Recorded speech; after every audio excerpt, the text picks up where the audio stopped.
Today's web seminar is sponsored by CUNY Citizenship Now and CUNY School of Professional Studies. So hi everyone, my name is Patricia Wonder and I will be the moderator today of our web seminar. I'm an instructor at CUNY School of Professional Studies, and I'm also a partner of my law practice, which is called Johnson Wonder PLLC. And today we'll be doing the first of a monthly web seminar on immigration topics. Our next one will be in December, so please look out for that. Today we have two seasoned presenters in the immigration field. The first presenter is Luz Medrano, and she's a staff attorney at the Hostess Community College Immigration Center for CUNY Citizenship Now. And we also have Midori Hills, who's a staff attorney at your college Immigration Center, also a part of CUNY Citizenship Now. One of our sponsors today is CUNY Citizenship Now. CUNY Citizenship Now, for further information, you can view their website, which is cuny.edu/citizenshipnow. And another sponsor is CUNY School of Professional Studies. And the website for CUNY School of Professional Studies is sps.cuny.edu. CUNY School of Professional Studies offers an Immigration Law Studies Advanced Graduate Certificate Program. For any of you out there who are interested, the courses that are offered are Introduction to Immigration Law, Business Immigration Law, Family-Based Immigration Law, Proceedings in Immigration Court, and Naturalization and Citizenship. So if you are interested in taking courses in this subject matter of immigration, you are more than welcome to go to the CUNY School of Professional Studies website, and I'll repeat that for you, and it's also on the slide. It's sps.cuny.edu. And if you follow the link for the Immigration Law program, you can find information on the Immigration Law Studies Certificate Program, and it will answer all of the questions you have about the program. The other sponsor today is CUNY Citizenship Now. CUNY Citizenship Now has events all over New York City, and the goal of Citizenship Now events is to help eligible individuals prepare their Form N-400, which is an application for naturalization, and most events are held on Saturdays. CUNY Citizenship Now has immigration centers all over Manhattan and New York, which will be listed on the map on the left. The CUNY Citizenship and Immigration Project Centers offer free immigration services to all members of the community, including CUNY students and non-students. And let's move on. So we just want to again reiterate that our sponsors today are CUNY Citizenship Now and CUNY SPF, and CUNY Citizenship Now and the New York Volunteer Corps are the corps which consist of volunteers who provide free naturalization application assistance at Citizenship Now events in New York City. And let's go to the next slide.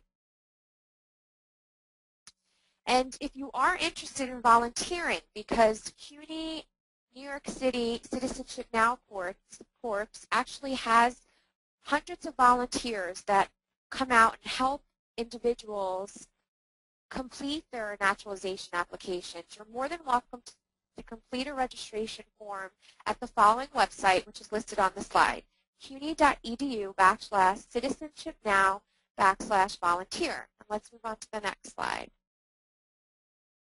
So now we're going to get into the substantive portion of our web seminar titled Fundamentals of Citizenship. And that's going to discuss why you would be interested in naturalizing, an overview of the eligibility for naturalization, naturalization fee waivers, and then we're going to have a section for your questions and we will answer them. So let's go to our next slide.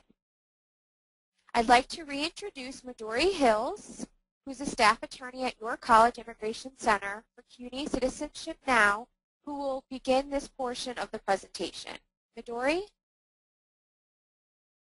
So the first question we have is, why would someone want to become a naturalized citizen? And so there are many benefits to becoming a U.S. citizen, and probably the biggest one of them is so that you have the right to vote. There are some local school board elections or community board elections where non-citizens, such as permanent residents, might be able to vote, but generally, especially for federal elections, only U.S. citizens can vote, and generally U.S. citizens are the only people eligible to hold public office, and so that's a big reason why people want to become citizens. Another big reason is that in order to sponsor certain relatives, U.S. citizens get to sponsor more relatives to bring them into the country than permanent residents do. So you may know that as a permanent resident, you're entitled to bring in your spouse and unmarried children, but that's it. And a U.S. citizen is actually able to bring in their parents, their children, even if their children are married, and also for their siblings. And the time frame in which it takes for those relatives to come into the U.S. is usually a lot faster. So that's another big benefit. And then, of course, access to certain public benefits and to a lot of federal and state jobs are restricted to people who are U.S. citizens. For example, if you want to be a firefighter or a police officer in New York City, you have to be a U.S. citizen. And then ease of travel and residing abroad, those are kind of like smaller benefits. There are many countries that citizens of the United States can travel to without a visa, and so that makes it a lot easier. And also U.S. citizens can live outside of the country for extended periods of time without losing their citizenship status. And then the last item, the fact that a U.S. citizen cannot be deported, is very important, especially in light of a lot of criminal activity or criminal convictions can affect a non-citizen's right to stay in the United States, but a United States citizen can't get deported. So let's go to the next slide. The first thing I'm going to talk about as far as whether or not someone's eligible for naturalization is to go over the requirements. And so if you could go to the next slide. These are the kind of the bullets are kind of the main points that we're going to be talking about for the rest of the webinar. The first one is that in order to apply to become a citizen, the applicant has to be 18 years old, at least. And then the second bullet for continuous residence, there's a couple of things to talk about with continuous residence. Certain period of time that the person has to be a permanent resident. We're going to talk about that later. The next bullet is that in addition to the certain period of time that the person has to be a permanent resident, the applicant also has to live in the jurisdiction where they're going to be sending the application for a 3-month period. And so that has to do with, it's generally the state, but the jurisdiction, wherever the application is mailed, where you're going to do the interview, is based on where you live, and that you need to have resided in that area for 3 months. There's a physical presence requirement that we're going to talk about, and then a big chunk of the time we're going to spend talking about good moral character. And also another requirement in order to become a naturalized citizen is you have to be able to speak, read, and write basic English, and we'll go into more detail about that. As well as you have to have a basic knowledge of U.S. history and civics, because there is an exam as part of the interview. And the last requirement is that you have to be willing to take an oath of allegiance, so you have to swear your allegiance to the United States. Okay, let's go to the next slide. So like I was saying, the first eligibility requirement we're going to talk about is continuous residence. The general rule, and with immigration law, everything's about the general rule, and then there are exceptions to it. But the general rule is that the applicant has to have their green card, has to be a permanent resident for 5 years. The first exception that we're going to talk about, the first exception to the rule, is that if the permanent resident has been married to and living with a United States citizen, then she only has to show a continuous residence period of 3 years as opposed to the 5 years. So what that means is that the applicant has to be a permanent resident for 3 years and then married to a U.S. citizen for 3 years and also living with that same U.S. citizen for 3 years. And the reason, I mean, it sounds repetitive when I say it, but each one of those 3 elements has to be for a period of 3 years before they're able to apply. So if someone only has got, if someone has their green card for 3 years but had only been married for 2 of those years, then they would have to wait another year, or even if they were living with that person. So it has to be all 3 of the things. You have to be married to and living with that same U.S. citizen for 3 years. And during that 3-year period, you have to have your green card. So another exception that's listed on the bullet there is that there's a law called VAWA, that stands for the Violence Against Women's Act, and that is a provision of law that allows certain spouse and children who are who acquire their permanent residence under the Violence Against Women Act, which is a provision that allows people to self-petition if they've been exposed to extreme cruelty or abused by a U.S. citizen, spouse, or parent. And so they would be able to qualify under the 3-year rule instead of waiting for the usual 5-year rule. And then the last thing I want to say before we go to the next slide is that for people who become permanent residents as through political asylum, if they're asylees, they actually are they're given a credit of 1 year. Their green cards are usually backdated 1 year, so they would actually only have to have been permanent residents for 4 years before applying. And then the other little exception I wanted to talk about is for refugees. Refugees are people who enter the country in refugee status that they're given outside of the U.S., and when they get their permanent residence, they're usually backdated to the date that they first entered the country, so they would have to count the 5 years from that date. So let's go to the next slide. Okay, so here we are at our first poll question.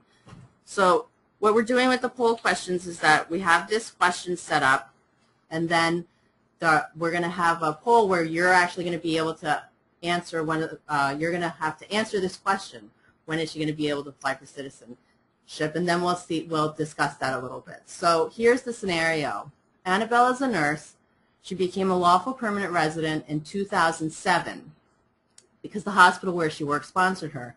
She's been married to Joe, who's a U.S. citizen, since August 8th, 2008. When will she be able to apply for citizenship? So let's open the poll. And so again, here are the different choices. But the question is, Annabelle, who is a nurse, has been a permanent resident since 2007. She's married to Joe, who's a U.S. citizen, and has been living with him since August 8th, 2008. When will she be able to apply for citizenship? So again, we were just talking about the 3-year rule that says you need to be a permanent resident for 3 years, married to and living with a U.S. citizen for 3 years. So what do you think the answer is? While we're giving people a chance to answer the question, we can talk about other things. So, you know, as Pat was mentioning earlier, the School for Professional Studies has this course on immigration law, the certificate program. Some of the courses are live, but you can also take some of the courses online, which means that even if you're not in New York City, you'd be able to take the courses. And so if you're interested in that, please check that out. So that's going to be at the School for Professional Studies website. So how about we're going to close the poll now and see how you guys did. Okay, so great. A great majority of the room said that, or I guess it's not a room really, but a great majority of you said that Annabelle will be able to apply for citizenship on August 8th, 2011, which is the correct answer. And that is because at that point, she will have been married to and living with a U.S. citizen spouse for 3 years. So let's go to back to the slideshow now. And then the next thing that I want to talk about is a break of continuous residence. So the rule is that you need to have your permanent residence for 5 years or 3 years under some circumstances. And that I wanted to talk about what can break this continuous residence. So a permanent resident who leaves the country for more than a year or for more than 365 days actually breaks that continuous residence, and they actually have to start counting that statutory period again. So from the date of their last entry. So in other words, when you're talking to somebody who's going to be applying for citizenship, you need to get into the details of their travel, and especially for people who've traveled for who've taken long trips abroad, if they were maybe had a job outside of the country, or if they were going to school or something like that. Those are things that you'd have to look at. So basically, if you have your green card, even if you had it for 4.5 years and you were getting ready to apply for citizenship, but then you left the country for some reason and you were out of the country for more than a year, the day that you came back, you'd have to start counting that 5 years again before you could apply for citizenship. One of the things that I wanted to talk about here also was that while this webinar is talking about citizenship, and when it comes to citizenship, the issue of long trips is about continuous residence, people should also be watchful for issues of abandoning that permanent residence, because when a green card holder travels outside the country for long periods of time, they can sometimes have issues with immigration thinking that they've abandoned their permanent residence. And so any trips longer than 6 months is going to be kind of a red flag issue, because if a permanent resident leaves the country for more than 6 months, there's this rebuttable presumption that they've abandoned their permanent residence. And rebuttable presumption basically just means that immigration can say on their way back in that, because the trip was more than 6 months, you've abandoned your residence, and that applicant would have to prove that they did not abandon their residence, that, that they still intended the United States to be their permanent residence. And then for trips that are over a year, it gets even more difficult to show that. So let's go to the next slide. So the other part of the residence, the continuous residence, another issue related to that is that in order to be eligible for naturalization, the applicant needs to have physical presence in the United States that's more than half of the 5-year period, or the 3-year period if it's through a U.S. citizen spouse. And what that means basically is that of all of the trips that the permanent resident has taken over the last 5 years, that they've spent more days in the U.S. than they have outside of the U.S. And if you do the math, it's actually, they'd have to be in the United States for more than 913 days. 913 days or more have to be in the U.S. of the 5-year period.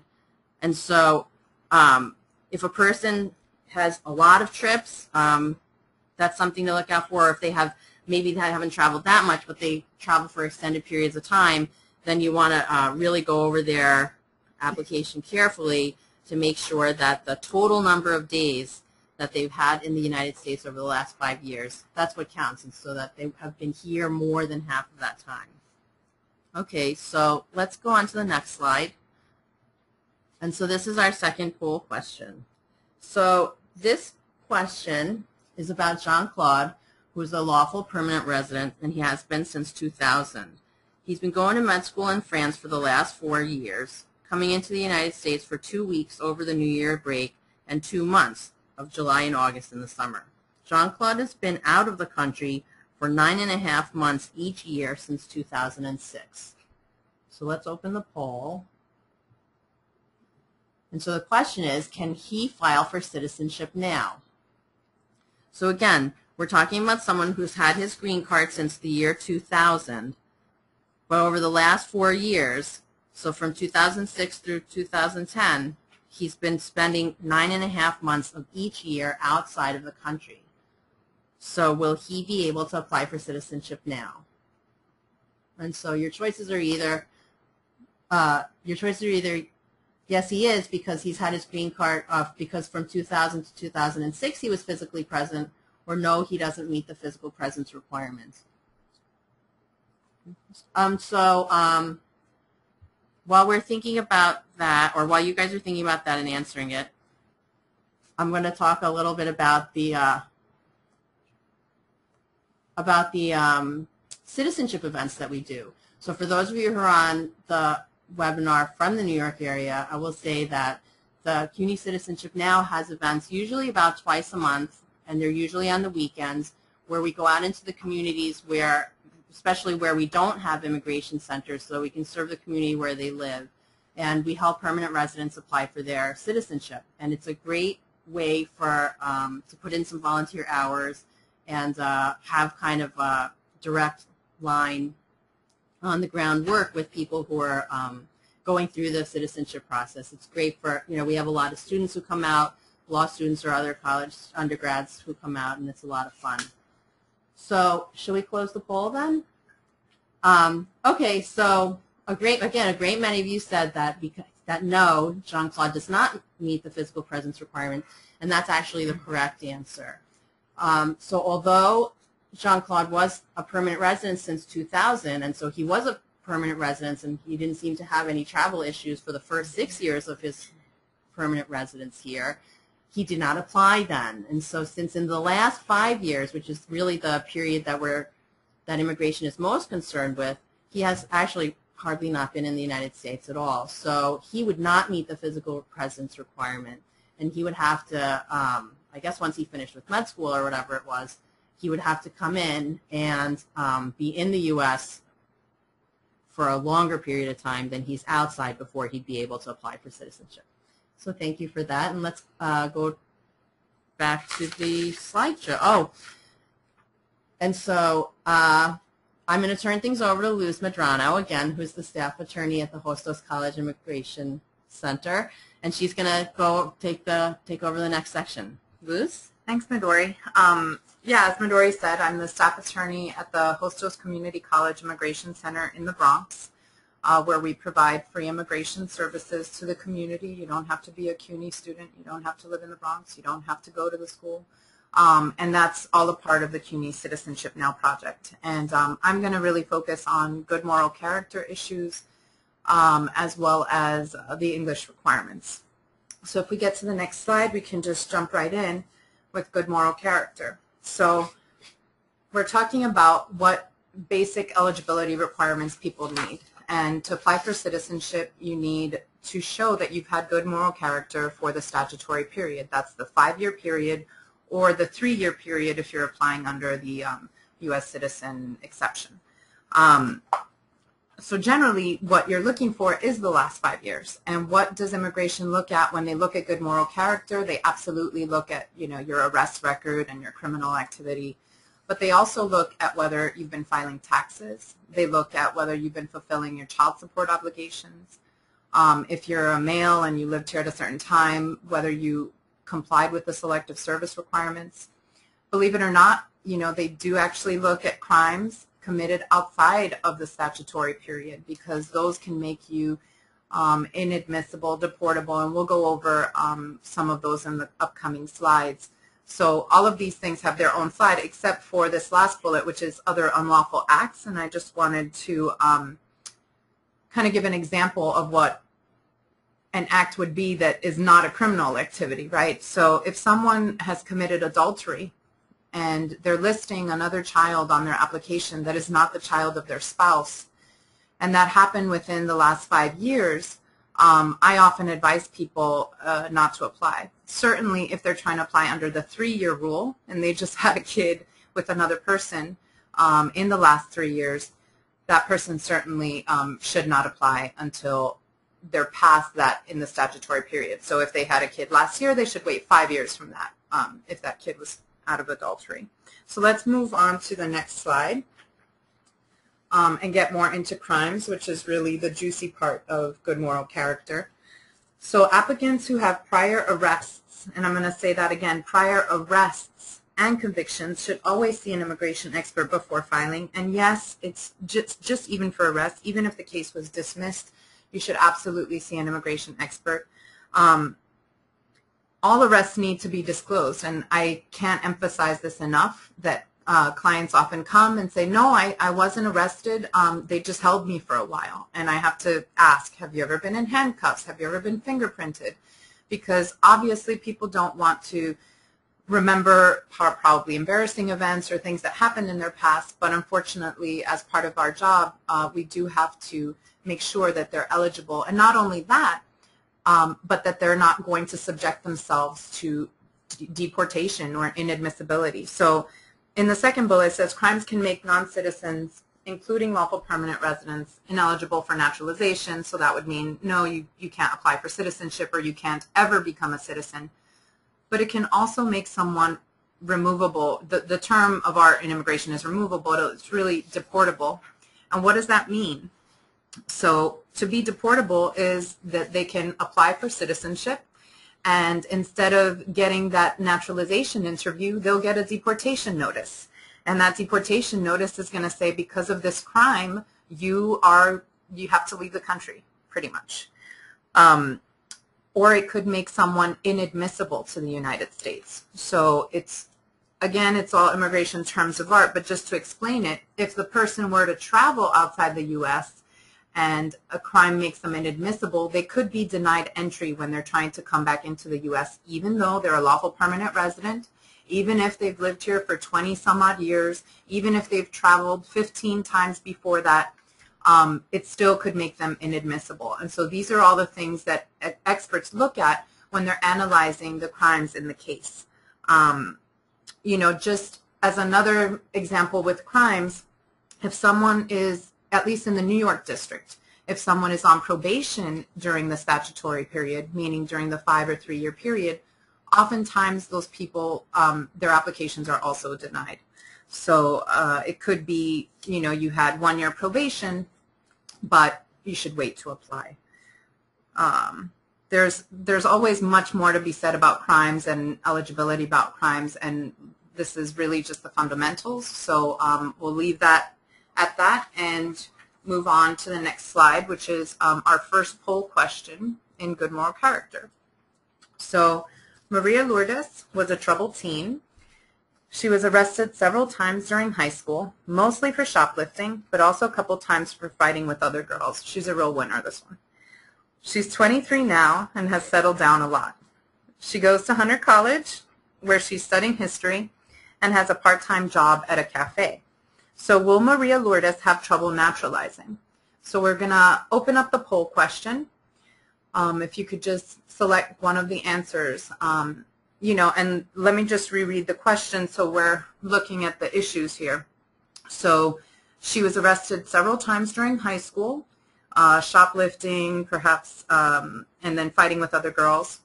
But now she's 23, so it's at least, so if we look 5 years past, you know, 18 to 23, she's settled down, she's going to school, she's working, she's really changed her life around.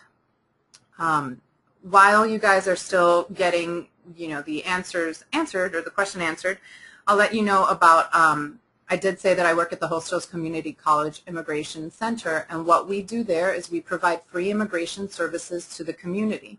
So if someone wants to apply for citizenship or apply for their green card or apply for a relative, we help with all of those kinds of applications. Unfortunately, we're only open Monday through Friday, but we certainly help out anyone who comes and usually requires an appointment, and you can find those immigration centers on the cuny.edu/citizenshipnow website. So I think we're done with the poll, and we can see what your answers were.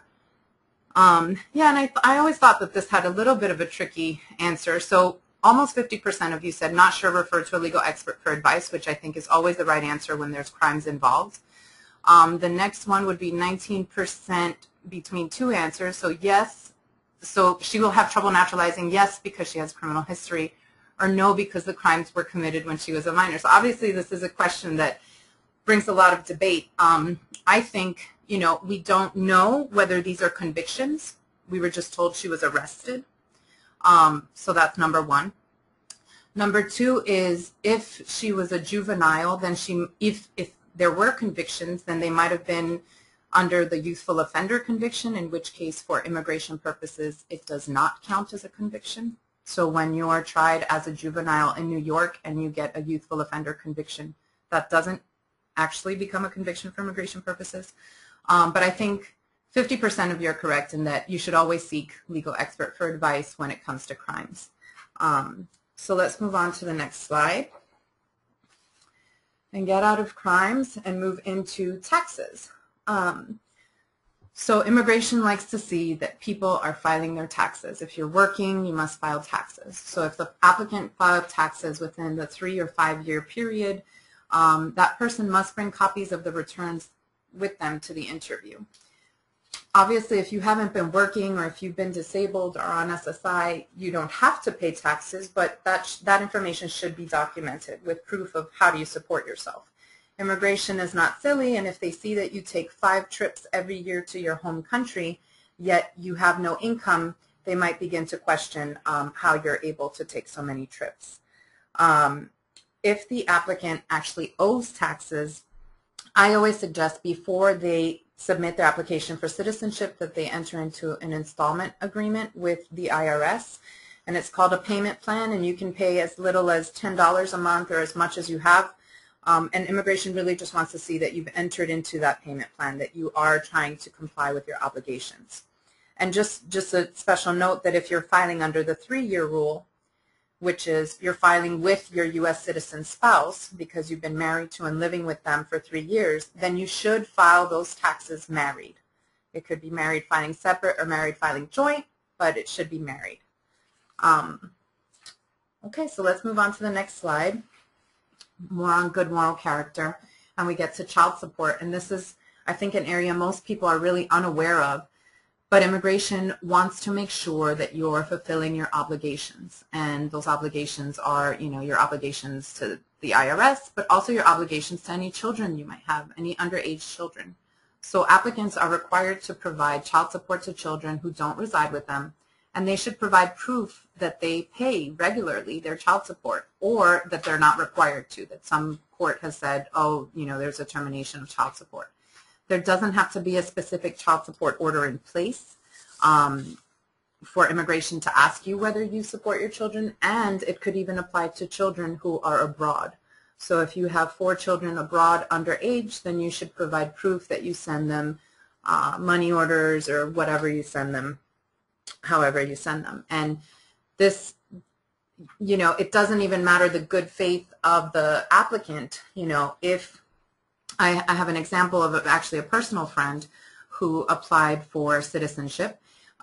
He applied with his U.S. citizen wife and his 2 children, and he did have another child living in California who he had provided support to when he could. At the time that he submitted the application for citizenship, however, he had lost contact with the mother, and she was not trying to get in contact with him, and because of this, he was denied his application. So very sad. He had provided support in all the years that he had contact with her, and of course around this time he had none, and so his application was denied. Let's move on to the next section of good moral character, which is selective service registration. Also something that people are really unaware of, but that males in the United States between the ages of 18 and 25, they have to register with the selective service, which is the voluntary military service here, and they must do so before filing the application for naturalization. The only exception to that is if they are here all those years in a valid non-immigrant status. So let's say they're here on an F1 student visa between the ages of 18 and 25 and they're attending school that entire time, that person would not have to register. So it is really specific. Even someone who entered the country undocumented would have to register. For those applicants who failed to register, they have to explain that they didn't do so willfully and knowingly. If they are not able to attest to that, then they have to wait until the failure to register is beyond the 3 or 5 year qualifying period. Just to put it in layman terms, that means that a person should not apply until they're 29 if they are applying under the 3-year rule, or 31 if they're applying under the 5-year rule. And that just means that if you subtract 5 years from 31, the person's age would have been 26, so that's outside of the 18 to 25 years. Or if they're 29 minus 3, they'd be 26 again. So that's selective service registration. Okay, so the next thing, I think we're done with good moral character, although it really is a huge part of the application process with naturalization. So one of the other requirements for applying for citizenship is that you must demonstrate basic proficiency in English and U.S. civics. They'll be asked questions on civics, U.S. history. They'll be asked to write some sentences in English, and they'll be asked to communicate to the officer in English. Now, immigration doesn't just come up with these questions. They have them on their website at uscis.gov.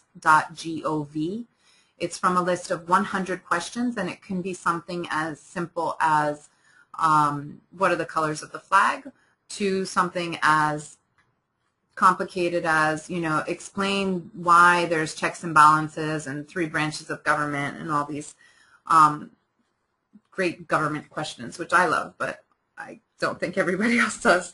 Now, there are exceptions to when you have to show English language proficiency. If someone has been a permanent resident for 15 years and they are 55 years old or older, then they may take the U.S. History and Civics test in their native language. The same goes for someone who has had their permanent resident card for 20 years and are 50 years old or older. They may also take the U.S. Civics and History test in their native language. Just to give you a sample question from the civics test is, what's the political party of the president now? And obviously that's the Democratic Party. And oftentimes, you know, people are really worried about this part of the test. Certainly in the Bronx, we have a lot of Spanish speakers, a lot of people who want to qualify for those exemptions. And it really does have to be at the time when they are 50 and have had those 20 years, or 55 and older and have had at least 15 years. And just an additional note is that if someone is over 65 years old and have had their green card for over 20 years, then they, the questions that they get are from a simpler list of 25 questions. So most people have to study from a list of 100 questions, but those who are 65 years old and have had their green card for 20 years just have to study from a list of 25 questions. So we're going to move on, and I think we are moving on into a poll question. Okay, so the next poll question is, Enrique is 78 years old and has been a lawful permanent resident for 12 years. He got his green card through his U.S. citizen son.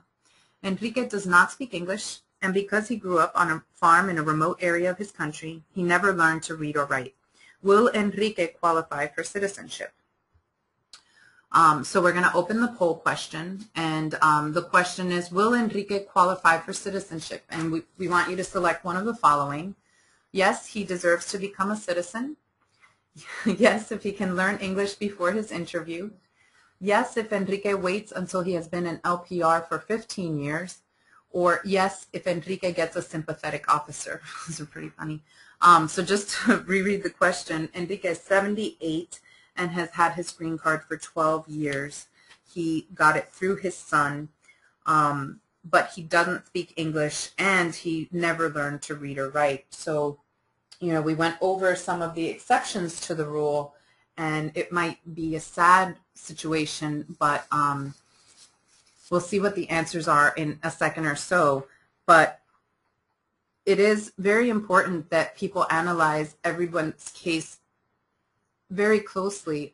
Even if you send something a day before the person has had their green card to qualify for the exception for the English language. So let's say they're 50 years old and they got their green card on October 22nd, 1990. They cannot submit the application today. They'd have to submit it tomorrow when they have those 20 full years.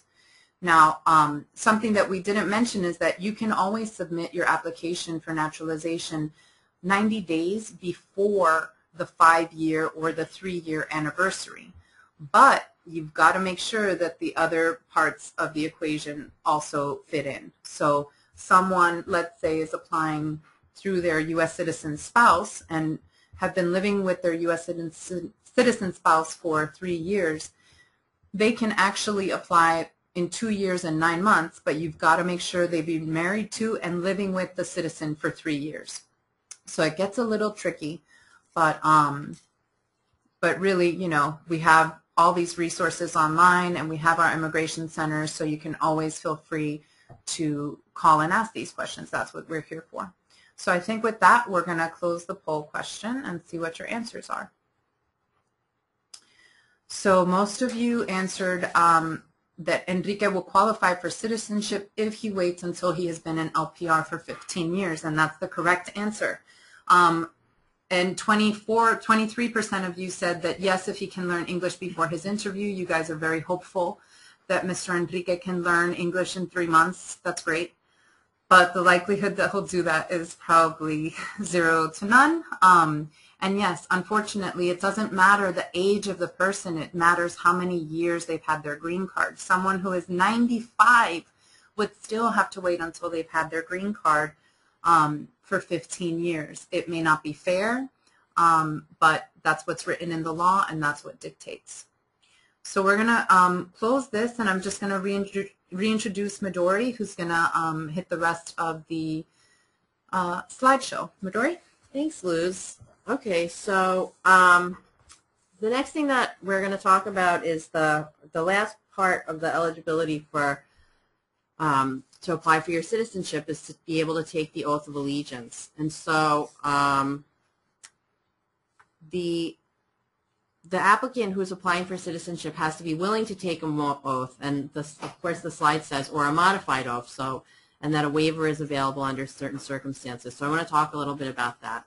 So the first thing is that the oath is on the back of the, is actually on the naturalization form, the form that the first applicant's applying on, the N400. The last page of it actually has the oath of allegiance on it, and so if you haven't looked at it, you should check that out. But basically, among the things that the person is going to be swearing to, the first thing to note is that the person is swearing. And here I hereby declare on oath that I absolutely and entirely renounce and abjure all allegiance and fidelity to any foreign prince, potentate, state, or sovereignty of whom or which I have heretofore been a subject or citizen. That I will support and defend the Constitution and the laws of the United States of America against all enemies, foreign and domestic. That I will bear true faith and allegiance to the same. That I will bear arms on behalf of the United States when required by law. That I will perform non-combatant service in the armed forces of the United States when required by law. That I will perform work of national importance under civilian direction when required by the law. And that I take this obligation freely without any mental reservation or purpose of evasion, so help me God. So there are a couple of things in the oath that that might be sticky points for people. And so what I wanted to talk about was that part of the oath is this this requirement that the person is willing to bear arms or perform some kind of military service. And so for people who are unable to do that, either because they have a deeply held belief, it's usually a religious belief, but it actually doesn't have to be religious. But if they have a deeply held belief that makes them unable to do that, unable to bear arms or to be in the military, then they may be able to ask for a waiver of that requirement. Another thing is that, it's the oath is sworn. It's a sworn statement, and some people are unable to swear because of their, again, usually that's because of a religious belief, but it could be any kind of deeply held belief. It can't just be something casual. It can't just be like, well, I don't feel like doing it today. But if it's a very deeply held conviction that the person has, that person may be able to get that waived and would be able to take a modified oath. So that's one category, and then the people who are disabled would be able to get a waiver of that oath requirement too. And so the disability, it could be something physical or developmental. It could also be something mental disability that makes them incapable of understanding the oath, and so they would have to get that requirement waived.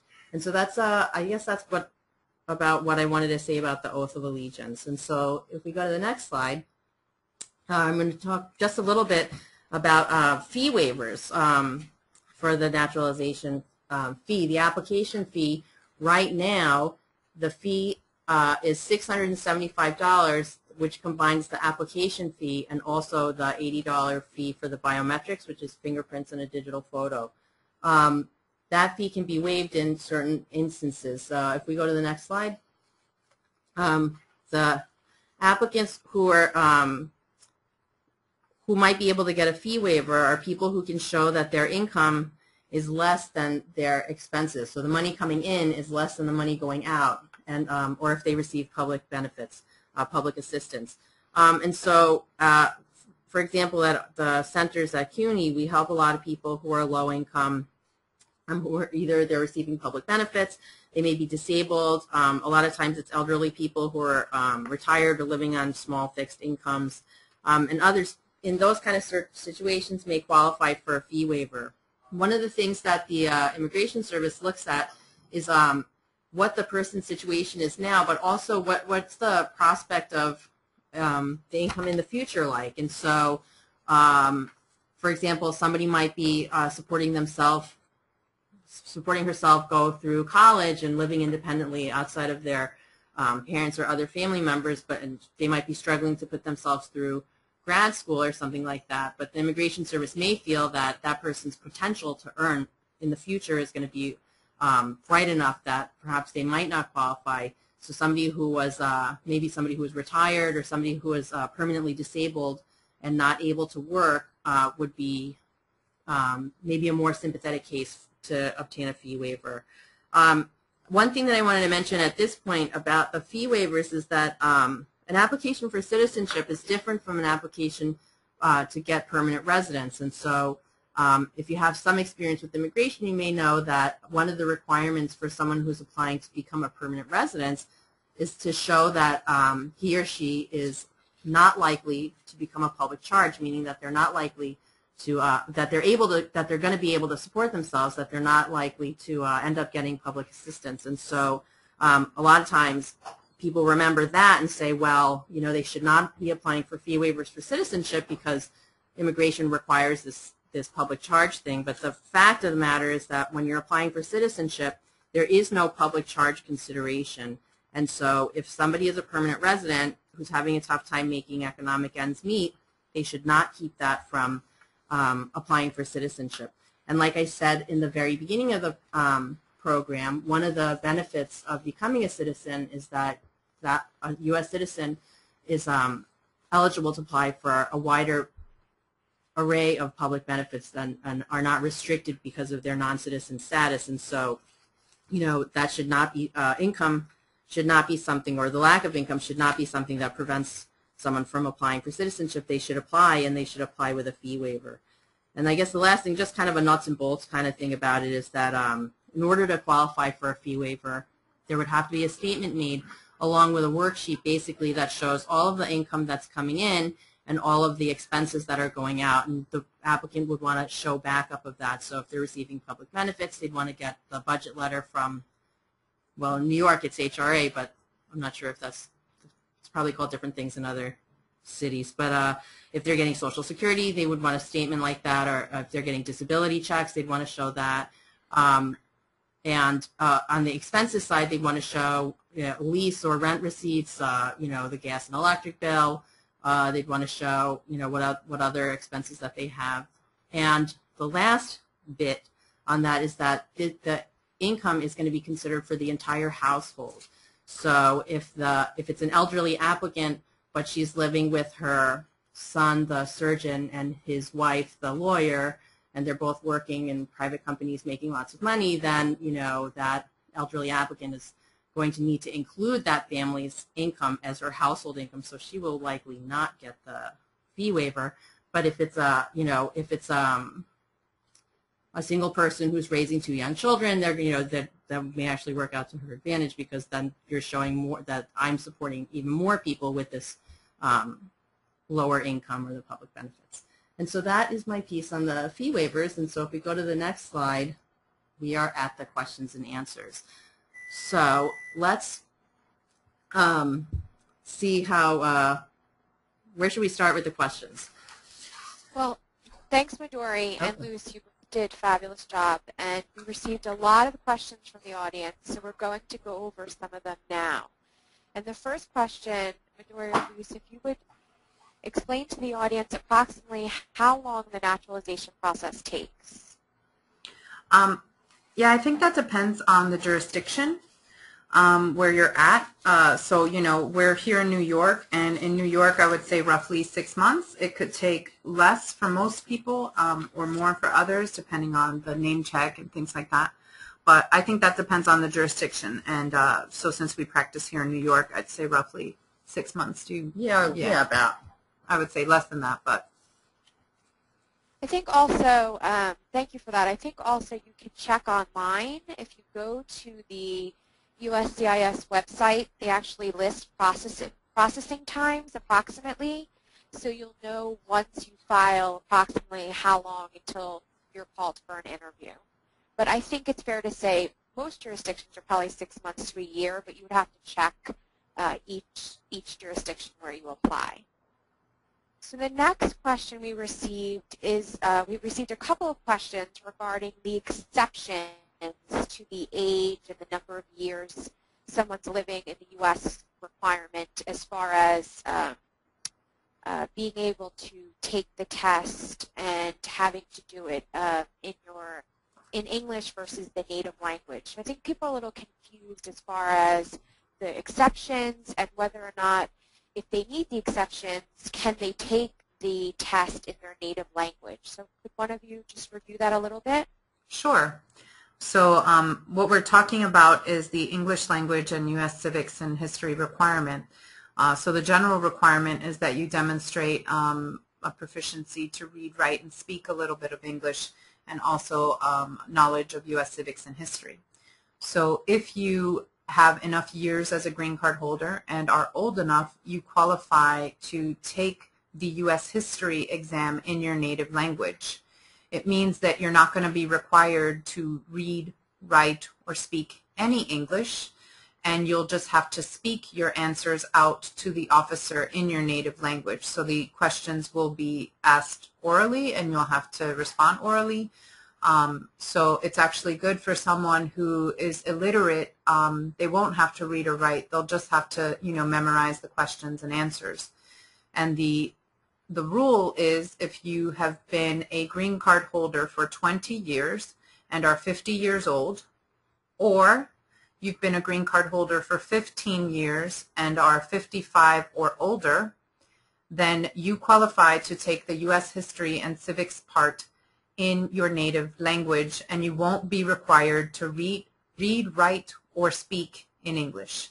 And that rule also continues. So you could be 55 and had your green card for 15 years. You could be 56 and had it for 15 years.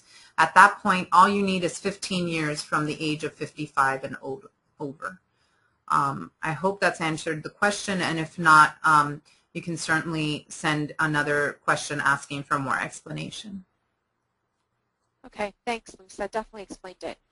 There's another question regarding whether or not listening in and attending this web seminar today would make someone eligible to practice immigration law. And what are your thoughts on that? Okay, so I guess this actually has been a very big issue in New York State over the past couple of years. So first thing I'm going to say is that only an attorney can practice law. And so attorneys who are not familiar with immigration law and want to get into it have a lot of different opportunities available to them, including, of course, this webinar and other webinars. They can also take courses. Also, attorneys can join an immigration bar, something like ALA, which is the American Immigration Lawyers Association, where they can continue to get trainings, but they can also find a lot of mentoring opportunities. Non-attorneys, people who are not lawyers, should not be assisting people with immigration issues unless they're working under the supervision of an attorney. And so I think I'm answering that question kind of in a roundabout way, which is to say, you know, this webinar will help people understand some of the basics or some of the complexities about applying for citizenship, but that in itself is not going to make somebody qualified to practice immigration law. Okay, thank you. So just to reiterate, there are really specific rules about, you know, you have to be a lawyer. In some jurisdictions you can be a certified representative. This seminar today is just to give fundamentals, as Minori said. It's definitely not going to permit you to practice immigration law. And you should really check out what the requirements are in your jurisdiction as far as what would permit you to engage in the practice of law. So we're going to move on to the next question. You did receive a couple of questions about the selective service requirements. One specifically, whether or not a woman is required to register. And if you could tell me what your thoughts are on that. I mean, it was in the slide, but I just passed it over so quickly. But it's the selective service requirement is just for men living in the U.S. between the ages of 18 and 25. So when women get to that question, it's very simple. It says, are you a male? Oops, nope. And you move on to the next question. So that requirement is just for men who are living in the U.S. between the ages of 18 and 25. Okay, great. Thank you. So we had another question in regards to petitioning for family members, such as parents or siblings. And one of the questions were if an LPR can do that. And what are your thoughts on that? Okay, so the question is whether or not a permanent resident can file a petition for parents or siblings. And so this is another one where the short answer is no, they can't, because only a U.S. citizen can file for parents and siblings. And so what this person would need to do, what this permanent resident would want to do, is to become a citizen as quickly as they can so that she'd be able to apply for her parents and siblings. And so that permanent resident would need to wait until they met the 3 or 5 year requirement, and then, assuming they had the good moral character and all the other, willing to take the oath and everything, would need to apply to become a naturalized citizen. And actually, on the day that she swears in and gets that certificate of naturalization, would be able to file that petition for her parents or for her siblings. Right. Thanks, Midori. So that's definitely one of the benefits of becoming a citizen over being a permanent resident, is that you're able to sponsor your relatives. We have a question regarding the Citizenship Now volunteer corps. And someone wants to know if those volunteer opportunities are only available in New York City. Well, because CUNY is the City University of New York, most of our activities are limited to the New York City area. But there are a lot of, many cities have different organizations, in New York, there's us, but there's also organizations like New York Immigration Coalition. In Massachusetts, there's an organization called MIRAC. I know that there's one in Chicago, and I think there's several on the West Coast, but basically they're kind of umbrella organizations of different immigrant advocate groups, and so often there are volunteer opportunities through those kind of networks. And so, if you're in, so the New York Immigration Coalition would be good because that's a New York State organization. So if you're calling in from outside of the New York City area, but you wanted to have volunteer opportunities, you might find them through there. Otherwise, you could always come and visit us in the Big Apple and then volunteer at one of our events that way. Mm-hmm. All right. So, yeah. So we had a question about conditional residence. So does someone's time as a conditional resident based on receiving a green card through marriage, does that count towards their time as far as eligibility requirements for naturalization? Yeah, so the answer to that question is yes, that the period of time that the applicant is of conditional residence counts. And so basically, conditional residents are, it's a status that, that exists for people who get their status through a U.S. citizen spouse or through their spouse if at the time of the grant of permanent residence, they've been married, the couple has been married for less than 2 years, then the grant of, instead of getting permanent residence, that person is granted conditional residence, meaning that they need to stay in that conditional status for 2 years. And then on the 2-year anniversary, or right before the 2-year anniversary of the 2-year period, that married couple would submit another application, a petition to remove that condition. And at that point, when they remove the condition, would get their 10-year permanent residence card like everybody else does. And so that's just a little background on that. But the period of time that the person is a conditional residence does count towards the 3 or 5 year period that they need to before they apply for their citizenship. And so, assuming that that conditional resident is continuing to live with a U.S. citizen spouse and stay married to that person, then she would be able to apply under the 3-year rule. And in addition, if the Immigration Service, if they have not adjudicated that petition to remove the condition yet, they will do so at the same time. And so that, say at the 2-year anniversary, the couple files the petition to remove the condition, and then a year later, it may still be pending when the person applies for naturalization. And so if it's still pending, then the Immigration Service will adjudicate them at the same time. Okay? Great, thank you. All right. We had a question regarding someone who has a green card and they've been arrested and convicted for possession of a firearm, and they've spent some time in jail. They want to know if they would be eligible for naturalization and if there could potentially be any other problems such as renewing their green card. Yeah, I mean, we went over this in the good moral character section. The conviction is from 1997, so that's definitely outside the 5-year statutory period. But I honestly wouldn't be able to answer this question fully without seeing the certificate of disposition, so you always have to see an immigration expert when there's a crime involved. It could be a firearms conviction which makes someone deportable. And so that person should seek the assistance of an immigration attorney so that that immigration attorney can analyze whether that's what that would be considered. So this is a case where, even though this conviction is from 1997, immigration would certainly still take a look at it. Okay, great.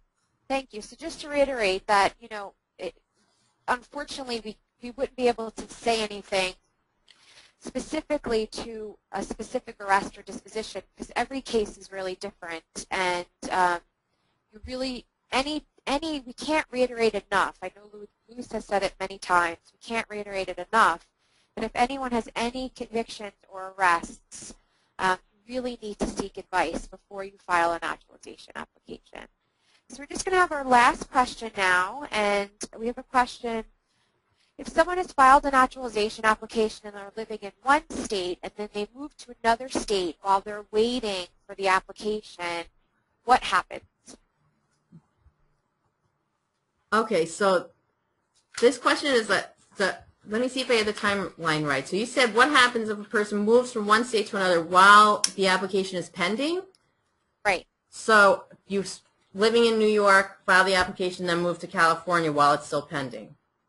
Right. Okay, so because there's the requirement that you live in the jurisdiction for 3 months, that you have to be residing in the jurisdiction for 3 months in the state where you're applying, you would have to be in the new jurisdiction for 3 months before the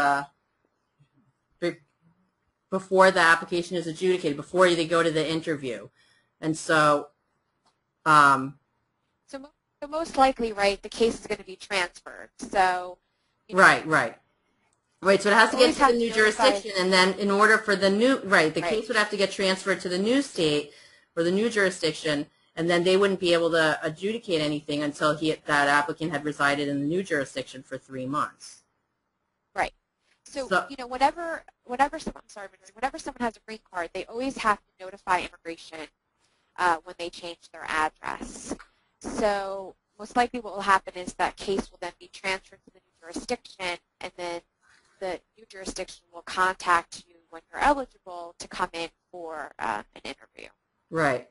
And so I guess, one of the things, because a lot of our campuses a lot of our centers are on college campuses, we've done consultations with people who are, close to graduation, and they're trying to decide where they're going to be going to grad school and things like that. So, I'll advise people, if you think you're moving out of if you think you're moving far away, like if you're moving to another jurisdiction in the next couple of months, you might consider actually waiting until you move and then live in the new place for 3 months before you even apply, because, I think that the Immigration Service is doing a much better job tracking cases and things now than they used to. It used to be almost like a kiss of death to say, have immigration transfer a case from one place to another. It would just cause such a huge delay in it that you'd usually want to just move to the new jurisdiction, wait for 3 months, and then send that application in. Okay, great. Well, thank you so much, Midori and Luis, and thank you everyone for your questions. They were really great questions, and we hope that we provided some helpful answers. If we can move to the next slide. I just wanted to thank our presenters today, Luis Medrano and Midori Hills, for doing such a fabulous job. And if we move to the next slide, I wanted to tell everyone that this seminar has been recorded. So an email with instructions on how to access this web seminar and related materials will be sent to you shortly after the seminar. We can move on. I'd like to acknowledge several people who have helped us out today. The individuals are listed there with their names. And if we can move to the next slide. I know that some of you, unfortunately, didn't have your question answered, and I'm sure you may have some more questions. You're more than welcome for further questions regarding the information presented during this webinar to contact me, Patricia Wonder, and my email address is listed there for you, patriciawonder@johnsonwonder.com.